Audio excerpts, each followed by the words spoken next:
Hi guys! Good morning! So, for today's video, tayo ngayon ay gagawa ng RFP or Request for Payment. So, today is April 9, Holiday 2026.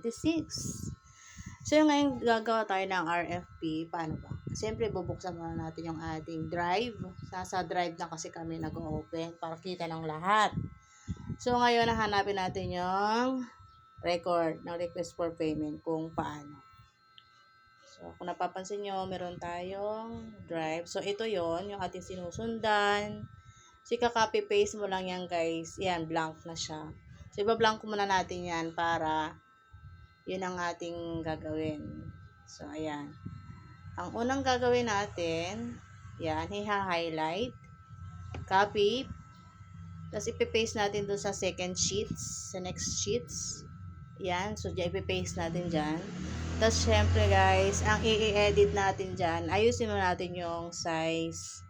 Ayan, kasi minsan natatabunan na yung size, yung mga letters. So, kailangan natin muna siyang ayusin. So, after nun, pag naayos na yan, at medyo nasa tamang size na siya, na-edit na, ang susunod natin gagawin ay syempre yung RFP number. So, kung ang RFP number katulad niyan, 004, so, tatanggalin natin yan, gagawin natin siya sa susunod na magiging 005. Ayan, natanggal na natin yung mga details. Diba? So, ayan. Na-adjust pa rin natin. Kasi, mahirap kasi magano. Ayan, may mga bank transfer din sila dyan. Ayan. Ito ay yung mga dati pa to. So, hindi ko alam kung ano pa yan. So, ayun guys, ang gagawin natin, ayan, edit lang natin pati yung date, kung kailan yung date. Tsaka, syempre, yung company name, kung ano yung details, amount, at syempre, naka-format na yan. Kung yung sa taas, kung ilan yung total na babayaran. So, ayan lang. Tapos, guys, ang gagawin nyo dyan, ipiprint nyo lang yan.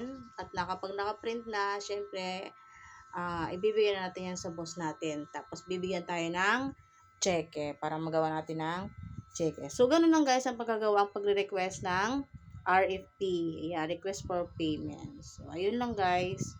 Thank you so much. Napakasimple lang gumawa ng RFP. So, kayang-kaya nyo yan kasi lagi naman ganun lang lagi ang ginagawa. So, ayan. Ayan yan siya. Tapos, ipiprint na natin.